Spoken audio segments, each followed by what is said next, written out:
بسم اللہ الرحمن الرحیم۔ السلام علیکم۔ اس کی مسلسل درد سے چیخیں نکل رہی تھیں، لیکن کوئی بھی اس کی مدد نہیں کر پا رہا تھا۔ یہ ایک مشکل کیس تھا۔ اسے لیبر روم میں پچھلے آدھے گھنٹے سے زیادہ کا وقت ہو چکا تھا۔ ہر 5 منٹ بعد ایک ڈاکٹر آتی، اسے دیکھ کر اور مایوس ہو کر چلی جاتی۔ ابھی تک کوئی 20 ڈاکٹر اس کے پاس آ چکے تھے، لیکن کوئی بھی اس کا کیس ہاتھ میں نہیں لے رہا تھا۔ یہ بے حد مشکل کیس تھا۔ اس میں ماں اور بچے دونوں کی جان کو خطرہ تھا۔ بڑے بڑے ڈاکٹر بھی اس کو لینے سے انکار کر چکے تھے۔ شوہر اور ماں پریشانی کی حالت میں بیٹھے ہوئے تھے، جانے اب کیا ہونے والا تھا۔ وہ کسی طرح کا کوئی بھی فیصلہ نہیں کر پا رہے تھے۔ ایک طرف تو جان سے عزیز بیوی اور بیٹی تھی، دوسری طرف وہ اولاد جسے منتوں اور مرادوں سے اللہ سے مانگا گیا تھا، جسے اللہ 10 سال کے بعد ان کی جھولی میں ڈال رہا تھا۔ ان کی دل دہلا دینے والی چیخیں پورے کمرے میں گونج رہی تھیں، جب اچانک کوریڈور میں کسی کے قدموں کی آواز سنائی دی۔ پریشان ماں اور شوہر نے سر اٹھا کر دیکھا۔ وہ مکمل سفید لباس میں موجود ایک عورت تھی۔ اس کا حلیہ کچھ عجیب سا تھا۔ وہ دیکھنے میں خوب موٹی تازی مردانہ جسم کی مالک تھی، اور ساتھ ہی ساتھ اس نے ایک بہت بڑا گھونگھٹ اپنے چہرے پر ڈالا ہوا تھا۔ پر گھونگھٹ ڈالنے کی کیا ضرورت تھی؟ اتنی زیادہ گرمی میں اس کے ساتھ اسی ہسپتال میں ایک ڈاکٹر بھی موجود تھی، جو کہ ایک مشہور ڈاکٹر تھی، لیکن اس وقت وہ اس معاملے میں فیل ہو چکی تھی۔ خیر، اس نے اس کی ماں کو کہا کہ یہ ایک دائی ہے، اس کے ہاتھ میں جادو ہے، یہ آپ کی بیٹی کا کیس لے لے گی اگر آپ اجازت دیں تو۔ اسے اچانک بپھر گئی اور کہنے لگی، اس ہسپتال کے ڈاکٹرز مر گئے ہیں جو ہم ایک دائی سے علاج کروائیں۔ ارے اگر دائی سے ہی علاج کروانا تھا تو ہم گاؤں سے کروا لیتے، اتنے بڑے ہسپتال میں آنے کی کیا ضرورت تھی؟ اس بڑی ڈاکٹر نے اماں کو بڑے رسان سے سمجھایا کہ ماں جی، اس وقت ہمارے پاس اس کے علاوہ کوئی چارہ نہیں ہے۔ آپ کی بیٹی نہیں ہے۔ آپ کی بیٹی اور بچے کی جان بچانے کے لیے یہ ضروری ہے کہ ہم اسے ایک موقع دے دیں۔ آپ یقین کریں، یہ میرے گاؤں سے آئی ہے، اس کا جادو بہت چلتا ہے، آپ اسے ایک موقع دے کر تو دیکھیں۔ یقین مانے اس نے بڑے سے بڑے کیس حل کیے ہیں، ہمارے پورے گاؤں کے کیس یہی حل کرتی ہے، مشکل سے مشکل کیس کو بھی منٹوں میں حل کر دیتی ہے۔ آپ کی بیٹی اور اس کے بچے کو کچھ نہیں ہوگا، وہ خیریت سے ٹھیک ہو جائیں گے، میں آپ کو اس بات کی گارنٹی دے رہی ہوں۔ اگر کچھ بھی ہو گیا تو آپ بے شک میرا گریبان پکڑ لیجیے گا۔ اس کی ماں نہایت ہی خراب دماغ عورت تھی۔ اس نے کہا، اگر کچھ ہو گیا تو ہم تمہارا گریبان پکڑ کر کیا کریں گے؟ کیا تمہارا گریبان پکڑنے سے ہماری بیٹی واپس آ جائے گی؟ ارے جاؤ کسی اور کو بلا کر لاؤ، اور میری بیٹی اندر ہی مر رہی ہے، تم لوگ کیسے بے حس ہو؟ کیسا ہسپتال ہے جہاں کسی چیز کی سہولت ہی نہیں ہے؟ ہم نے غلطی کی ہے اس ہسپتال میں آ کر۔ ارے جب سہولیات ہی نہیں تو اس کو بند کر کے تالا کیوں نہیں لگا؟ اللہ جی، اب کیا ہوگا میری بیٹی اور اس کے بچے کا؟ ہمارا تو اب اللہ ہی حافظ ہے۔ ہمارا ڈاکٹر کو بھی اس بات پر غصہ آ گیا تھا اور بولی، کیسی ماں ہو تم؟ تمہیں جائے اور تمہاری اولاد اس دنیا میں آنے سے پہلے ہی دم توڑ جائے۔ اب ہمارے پاس اسے بچانے کے لیے ایٹ لیسٹ 5% چانس تو ہیں، لیکن اگر تم لوگ اسے مزید وقت ضائع کرتے رہے تو 1% چانس بھی نہیں بچے گا کہ تم اس بچے کو بچا سکو۔ تم ان دونوں کو کھو دو گے، پھر ساری زندگی پچھتانا ہی ہوگا۔ خیر، تم لوگوں کو پرواہ ہو یا نہ ہو، لیکن میں اپنی ہسپتال میں اس طرح کسی بھی مریض کو مرنے نہیں دے سکتی۔ یہ میری ڈیوٹی ہے، میں اس کا علاج کروں گی۔ اب تم لوگوں کو اس کی فکر ہو یا نہ ہو، میں تم لوگوں سے اجازت نہیں لوں گی۔ یہ کہتے ہی اس نے ساتھ کھڑی دائی کو اشارہ کیا۔ اسے لے کر لیبر روم کا دروازہ کھول کر اندر داخل ہو گئی۔ اس دائی نے علاج شروع کر دیا۔ کنڈیشن واقعی کریٹیکل تھی، لڑکی بہت زیادہ خطرے میں تھی، پر دائی نے اللہ کا نام لے کر اس کا علاج شروع کر دیا۔ تقریباً 2 گھنٹے کا علاج جاری رہا۔ اس ماں اور شوہر کی بے چینی دیکھنے والی تھی، جانے اب کیا ہونے والا ہے۔ پریشان تو وہ ڈاکٹر بھی تھی، بار بار مشکوک نظروں سے دائی کو دیکھ رہی تھی، دل ہی دل میں بہت ڈر رہی تھی۔ اس نے بہت بڑی گارنٹی تو لے لی، لیکن اب اسے اپنے انجام سے خوف آ رہا تھا۔ وہ دائی بھی بہت پریشان لگ رہی تھی۔ اس کی حالت دیکھ کر اس ڈاکٹر کو لگا کہ اس نے واقعی بہت بڑی غلطی کر دی ہے۔ یہ 2 گھنٹے سب پر ہی بہت بھاری تھے۔ اس کا شوہر پریشان تھا، اگر اس کی اولاد نہ رہی تو اس کی ماں اس کی محبوب بیوی کو طلاق دے دے گی۔ اسے اپنی محبوب بیوی کی جدائی کا ڈر تھا۔ لڑکی کی ماں جو اس خوف میں مبتلا تھی کہ آگے کھائی ہے پیچھے کنواں، اگر بیٹی مر گئی تو کیا ہوگا؟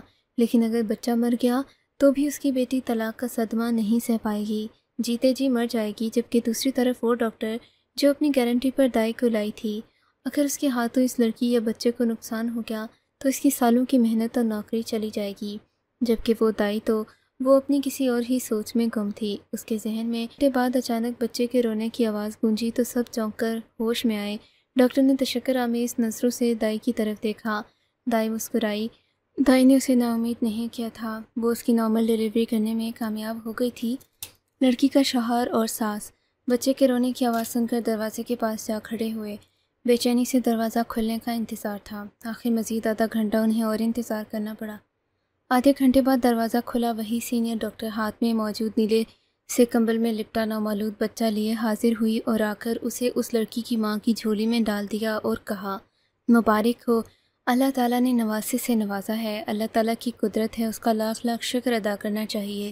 اس کے شوہر نے بے چینی سے پوچھا، اور میری بیوی؟ ڈاکٹر نے کہا، آپ کی بیوی بھی الحمدللہ ٹھیک ہے، نارمل ڈیلیوری ہی ہوئی ہے، کچھ دیر میں انہیں روم میں شفٹ کر لیا جائے گا۔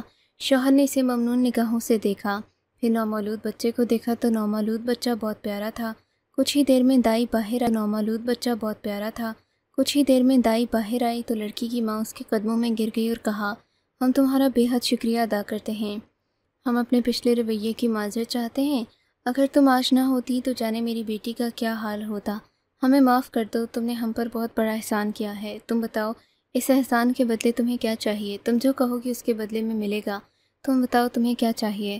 دائی نے نامحسوس انداز میں اپنے پیر اس سے چھڑوائے اور ایک سائڈ پر کھڑی ہو گئی۔ سینئر ڈاکٹر جلدی سے ان کے قریب آئی اور ان کو کہا، یہ بول نہیں سکتی، شروع سے ہی قوت گویائی سے محروم ہے، لیکن پھر بھی ان کے ہاتھ میں شفا رکھی ہے۔ اس پر اس لڑکی نے حیرت سے اس کی طرف دیکھا، پھر افسوس میں سر ہلا کر کہا، اوہو بہت افسوس ہوا، پھر بھی آپ ان سے پوچھ کے بتا دیں انہیں کیا چاہیے، جو یہ کہیں گی ہم انہیں دینے کے لیے تیار ہیں۔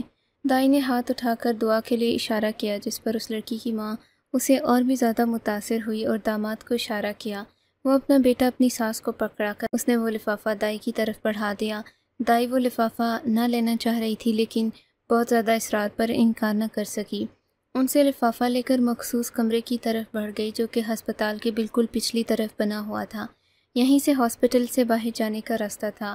دائی نے اس کمرے میں جا کر لفافے کو کھولا تو یہ دیکھ کر حیران رہ گئی کہ اس لفافے میں پورے 30,000 روپے موجود تھے۔ دائی کی آنکھوں میں یکدم آنسو آ گئے۔ اتنے عرصے میں اس نے اتنی ساری رقم ایک ساتھ نہیں دیکھی تھی۔ اس کے حالات بدلنے والے تھے۔ اس کے بعد اکثر و بیشتر دائی ہاسپٹل میں اور گاؤں میں لوگوں کی ڈیلیوریاں کرنا شروع ہو گئی۔ لوگ اس کے علاج سے بہت متاثر تھے۔ واقعی اس کے ہاتھ میں کوئی جادو تھا۔ اس کے دن بدلنے لگے۔ روزانہ ایک دو کیس مل جاتے جن کو بڑی آسانی سے حل کر لیتی۔ لوگ اس سے متاثر ہو کر اسے بھاری قیمت دے کر جاتے۔ آہستہ آہستہ پھر سے مشہور ہو رہی تھی۔ اب لوگ ہاسپٹل کی بجائے اسی کے پاس آنے لگے۔ وہ اسے بلا لیتے۔ اب یہ روز آنا جانا کر کے تھک چکی تھی۔ اس پاس آنے لگے۔ وہ اسے بلا لیتے۔ اب یہ روز آنا جانا کر کے تھک چکی تھی۔ اس نے سوچا کیوں نہ اپنا کلینک کھول لوں۔ اس نے اپنا اکاؤنٹ بیلنس چیک کیا تو اس کے پاس اچھی خاصی رقم اکٹھی ہو چکی تھی۔ اس نے شہر اور گاؤں کو ملانے والے لنک روڈ پر ایک زمین خریدی اور اس نے اپنے کلینک کا کام شروع کیا۔ کلینک کے بننے تک اس نے سوچا تھا کہ تب تک اپنا کام جاری رکھ دیتی ہوں تاکہ مزید پیسے اکٹھے ہو جائیں۔ اس نے اپنا دائی والا کام ساتھ ساتھ جاری رکھا۔ کلینک کی بلڈنگ 5 ماہ میں تیار ہو چکی تھی، لیکن مسئلہ یہ تھا کہ وہ یہ کلینک چلاتی کس نام سے، کیونکہ اس کے پاس نہ تو کوئی تعلیم تھی نہ کوئی ڈگری۔ کلینک چلانے کے لیے اس کے پاس گائنیکولوجسٹ کی ڈگری ہونا لازمی تھی۔ کافی دیر سوچا کہ اب کیا کیا جائے۔ آخر کار وہ اس نتیجے پر پہنچی کہ اپنی اسی سینئر ڈاکٹر دوست سے مدد لی جائے جو اسے ہسپتال لے کر گئی تھی۔ آخر یہ سب کچھ ممکن بھی تو اس کی وجہ سے ہوا۔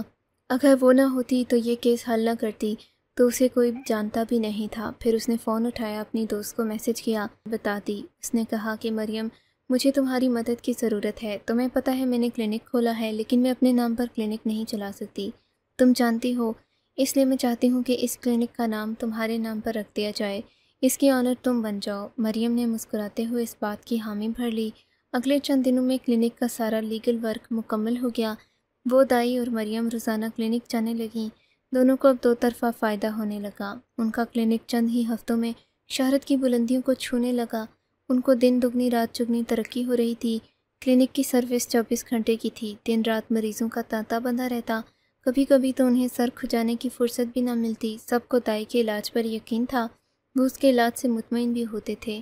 مریم رات کو وہاں سے گھر چلی جاتی، جبکہ دائی رات کو بھی وہیں رہتی کہ کہیں کوئی ایمرجنسی نہ آ جائے۔ وہیں ایک طرف سو جاتی۔ جب کوئی مریض آتا تو فوراً اٹھ کھڑی ہوتی۔ اس روز بھی معمول کے مطابق مریم صبح کے وقت وہاں پہنچ چکی تھی۔ دونوں بیٹھی ہوئی تھیں جب اچانک مریم بولی کہ اب تمہیں اپنا وعدہ پورا کرنا ہوگا۔ اب تو سب ٹھیک ہو گیا ہے، اب سب کچھ تمہاری مرضی کے مطابق ہو رہا ہے، تم پر بھی لازم ہے تم بھی اپنا وعدہ پورا کرو، بس بہت ہو گیا انتظار۔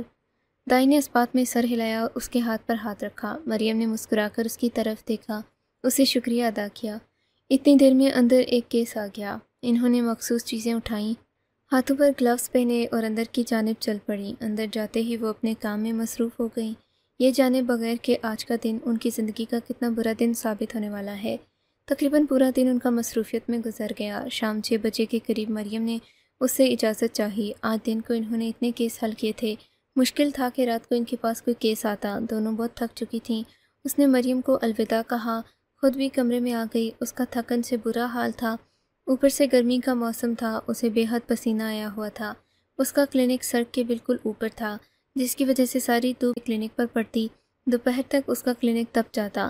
اس نے ایئر کولر، پنکھے وغیرہ لگائے تھے، لیکن گجرات میں پڑتی گرمی کو کم کرنے کے لیے وہ ناکافی تھے۔ اس کے ارد گرد ایک درخت بھی نہیں تھا کہ چلو کچھ دیر سایہ ہی ہو جائے۔ اس نے سوچا کم سے کم وہ ایک کمرے میں تو اے سی لگوا کر رہے، تاکہ ضرورت پڑنے پر بندہ کچھ پل کے لیے اے سی کی ٹھنڈی ہوا میں بیٹھ سکے۔ گرمی زیادہ محسوس ہونے پر اس نے اپنے چہرے سے چادر اتار کر ایک طرف رکھ دی، خود واش روم گئی، ہاتھ منہ دھوئے، کپڑے بدل کر واپس آئی۔ اس طرح اسٹریچر پر کچھ دیر سستانے کے لیے لیٹ گئی۔ یہی اس سے ایک بڑی غلطی تھی جو کہ سب کچھ ڈبونے والی تھی۔ اس کے کلینک کا دروازہ کھلا رہ گیا، جسے بے دہانی میں وہ بند نہ کر سکی۔ اسے کیا پتہ تھا کہ سستانے کے چکر میں وہ سو ہی جائے گی۔ اس کے سوتے ہی کچھ دیر بعد کلینک کا دروازہ کھلا، ایک مریضہ اندر آئی، اس کے ساتھ 2 لوگ اور بھی تھے، اسی کے محلے کے تھے، اسے جانتے تھے۔ ان کو مریم نے ہی وہاں بھیجا تھا، اسے پتہ تھا وہ کلینک پر ہی ہوگی، اس کا علاج کر لے گی۔ لڑکی کو اس وقت علاج کی ضرورت تھی۔ دائی کہیں نظر نہ آئی۔ انہوں نے دائی کو ڈھونڈنا شروع کیا، دائی کہیں بھی نظر نہ آئی۔ ایسا کبھی نہیں ہوا تھا، وہ ہمیشہ سامنے ہی رہتی تھی۔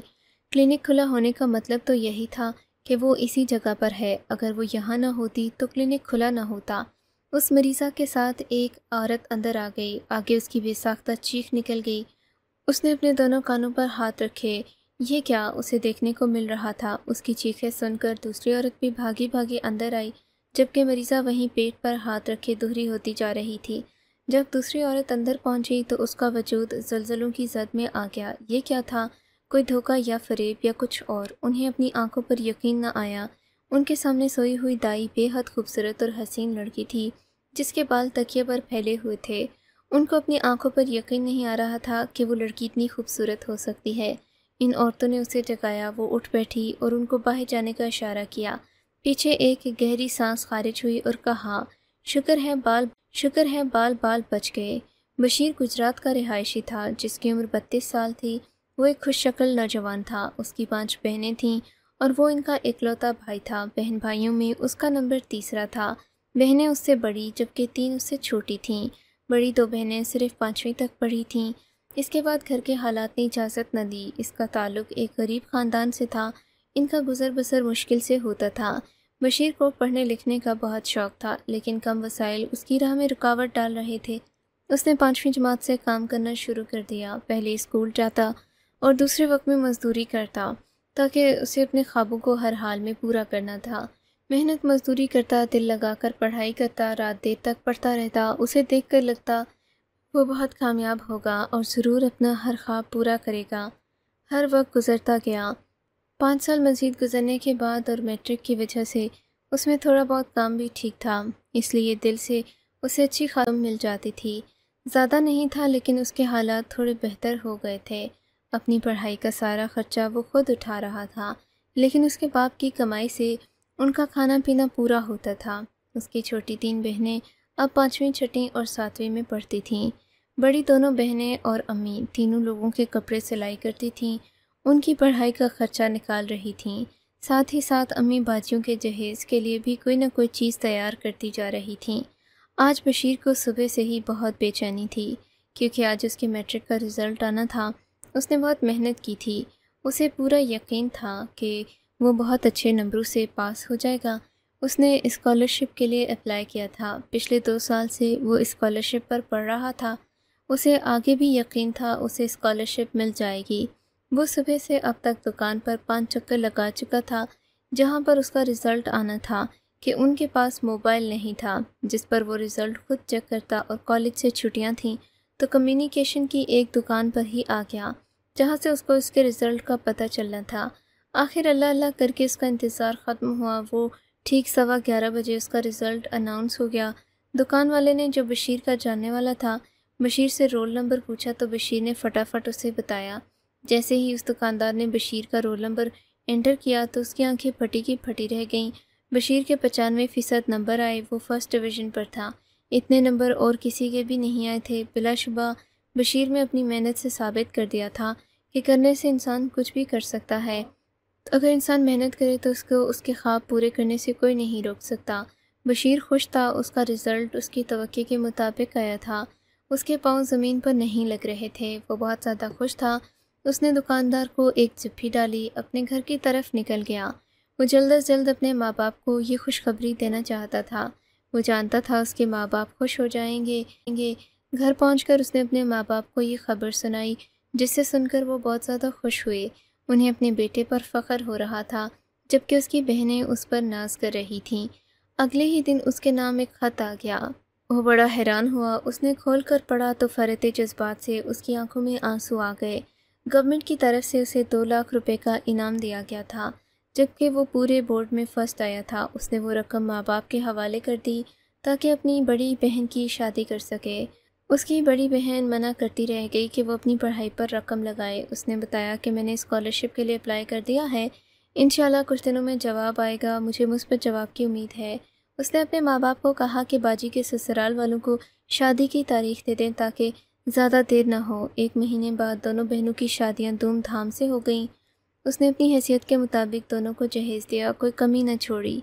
کچھ دن گزرے، اس کی اسکالرشپ آ گئی، اسے اسکالرشپ مل گئی، ساتھ ہی امریکہ جا کر پڑھنے کا مفت ویزا اور رہائش بھی۔ وہ اپنی قسمت پر بہت زیادہ خوش ہو رہا تھا۔ اس نے اللہ کا شکر ادا کیا کہ اسے ایسی قسمت دی۔ اس نے جلدی سے اپنا پاسپورٹ اور باقی کے کاغذات بنائے۔ 2 مہینے بعد امریکہ جانے کے لیے اڑان بھر گیا۔ یہاں کی ایک مشہور یونیورسٹی میں داخلہ ملا۔ اس نے یہاں بھی خوب دل لگا کر پڑھائی کرنا شروع کی۔ اسے پہلے تو بہت مسئلہ ہوا لیکن آہستہ آہستہ وہ اس ماحول کا عادی ہو گیا۔ اس نے اپنے سارے کا سارا وقت اپنی پڑھائی کو دے رکھا تھا۔ ارد گرد کیا ہو رہا ہے، کیا چل رہا ہے، اسے سب سے کوئی مطلب نہیں تھا۔ یہاں بھی اس کے گریڈ ہائیسٹ ہی رہے۔ وہ ایک اچھا اسٹوڈنٹ مانا جاتا تھا۔ بالآخر 8 سال کی پڑھائی کے بعد اس کو ڈگری مل چکی تھی۔ اس نے اپنی اسپیشلائزیشن اور ہاؤس جاب مکمل کر لی۔ اب وہ ایک کامیاب گائنیکولوجسٹ تھا۔ گائنیکولوجسٹ ڈاکٹر بشیر احمد۔ قسمت اس پر کچھ زیادہ ہی مہربان تھی۔ پھر پڑھائی کے بعد وہی ایک مشہور ہسپتال میں نوکری مل گئی تھی۔ ان 8 سالوں میں وہ بس 2 مرتبہ چھٹیوں میں پاکستان گیا۔ اس کی 2 اور بہنوں، ایک ہی بہن رہتی تھی۔ اب ان کے حالات مکمل بدل چکے تھے۔ اس نے پاکستان میں ایک اچھا خاصا بنگلہ بنا لیا، گاڑی بھی لے لی۔ اب وہ اور اس کے گھر والے خوش اور مطمئن زندگی گزار رہے تھے۔ لیکن کبھی کبھی قسمت کچھ زیادہ مہربان ہوتی ہے تو بہت زیادہ امتحان بھی لیتی ہے۔ ایسا ہی کچھ اس کے ساتھ بھی ہوا۔ حالات کے ساتھ ساتھ وہ تو بدل گیا، پہلے والا بشیر نہیں رہا۔ اس کے دل میں پیسے کا لالچ آ گیا۔ لالچ نے اسے اندھا بنا لیا۔ نتیجتاً وہ صحیح اور غلط کا فرق بھول چکا تھا۔ شروع میں اس نے بہت زیادہ ایمانداری سے کام کیا لیکن اب اس کے دل میں لالچ کا پودا اگایا تھا۔ اب وہ اپنی لالچ کے پیچھے لوگوں کی زندگیاں داؤ پر لگا رہا تھا۔ اس کے پاس زیادہ کریٹیکل کیس ہی آتے جنہیں وہ بڑی آسانی سے حل کر لیتا۔ اب اس نے زیادہ پیسے کمانے کے لیے مریضوں کے علاج میں تاخیر کرنا شروع کر دی۔ جب بھی کوئی مریض آتا اس کے ساتھ آئے لوگوں سے جب تک وہ اپنی منہ مانگی رقم وصول نہ کر لیتا تب تک علاج شروع نہ کرتا۔ آج بھی وہ اپنے کیبن میں بیٹھا تھا۔ ایک نرس بھاگی بھاگی اندر آئی، اسے ایک سیریس کیس کا بتایا۔ وہ اپنی جگہ سے اٹھا اور مطلوبہ کمرے کی جانب بڑھ گیا۔ اس نے مریضہ کو دیکھا۔ اس کی ڈیلیوری میں کچھ وقت تھا۔ بشیر نے اس کے گارڈین سے مطلوبہ رقم کا مطالبہ کیا۔ وہ بھی بحث مباحثہ میں مصروف تھا جب نرس نے آ کر اسے پیشنٹ کی موت کی اطلاع دے دی۔ یہ خبر اس پر پہاڑ بن کر ٹوٹی۔ اسے بڑی حیرت ہوئی، ایسا کیسے ہو سکتا ہے؟ وہ بھی اسے چیک کر کے آیا تھا۔ وہ اس کے پاس کافی وقت تھا، پھر یہ شاید قسمت نے اسے امتحان لے لیا تھا۔ ہسپتال والوں نے اسے مسترد کر دیا، اس کا ویزا ختم کر کے واپس پاکستان بھیج دیا۔ آئندہ 2 سال تک کوئی بھی کیس نہیں لے سکتا تھا۔ پاکستان آ کر وہ مایوس ہو گیا۔ ایسی بات نہیں تھی کہ اس کے پاس پیسہ نہیں رہا، لیکن اس کی نوکری چلی گئی جس پر اسے بہت زیادہ ملال تھا۔ دن گزرتے جا رہے تھے، قدرت اسے ایک اور موقع دینا چاہتی تھی۔ جب ایک دن اپنی منگیتر سے ملنے ہسپتال گیا تو وہاں ایک فیملی نے ہنگامہ مچایا ہوا تھا۔ اس کی بیٹی کا کیس کوئی نہیں لے رہا تھا، سب ڈاکٹرز ہاتھ اٹھا رہے تھے، کوئی اس کے کیس لینا چاہتا تھا۔ ایسے میں اس نے اپنی منگیتر سے بات کی جو اسی ہسپتال میں سینئر ڈاکٹر تھی۔ پہلے تو نہیں مانی، لیکن پھر دو جانوں کا خیال آیا۔ اب یہ مسئلہ تھا کہ یہاں میل ڈاکٹرز الاؤڈ نہیں تھے۔ مریم نے اسے ایک دائی کا گیٹ اپ دیا، پھر اس نے چہرہ چھپا کر اس کا کیس کیا جو کامیاب رہا۔ اس کا ارادہ یہی کیس حل کرنے کا تھا، لیکن وہ نہیں جانتا تھا کہ مشہور ہو جائے گا۔ پورے شہر میں مشہور ہو گیا تھا، ہر طرف اس کے علاج کے چرچے تھے۔ اس کے مریضوں کی تعداد زیادہ ہوتی جا رہی تھی۔ وہ اسے گھر بلانے آ جاتے، وہ بھی دائی کا گیٹ اپ کر کے چلا جاتا۔ آخرکار اس نے اپنا کلینک بنا لیا۔ ایک دن جب وہ کلینک میں لیٹا، اس کی آنکھ لگ گئی۔ مریم کا شکر تھا اس نے وقت پر کال کر کے مجھے بتا دیا، ورنہ اگر اس دن مریم اسے کال نہ کرتی تو وہ وہاں نہ بیٹھا ہوتا۔ اس کا دوست حیرت سے اس کی طرف دیکھ رہا تھا۔ دونوں بینچ پر بیٹھے تھے، اس کے سر کے بالوں میں چاندی آ گئی تھی۔ اب بشیر 60 سال کا ہو چکا تھا، زندگی میں پہلی بار اپنا راز کسی کو بتا رہا تھا۔ دوست نے حیرت سے اسے دیکھا، پوچھا، کیا آج تک کسی کو پتہ نہیں چل سکا کہ تم ایک دائی تھے؟ بشیر نے نفی میں سر ہلا دیا اور کہا، یہ اللہ کی مہربانی ہے، اس نے اتنی عزت بخشی، ورنہ میری اتنی اوقات کہاں۔ یہ کہہ کر اس نے آسمان کی طرف منہ کر کے اللہ کا شکر ادا کیا، جبکہ اس کا دوست اس کی قسمت پر حیران تھا۔ کچھ دیر بعد بولا، یار بشیرے، ایک بات تو بتا، اب تجھے کیا کہوں، ڈاکٹر بشیر احمد یا دائی بشیرہ؟ یہ کہہ کر وہ قہقہہ لگا کر ہنس پڑا، جبکہ بشیرے نے اسے گردن سے پکڑ لیا۔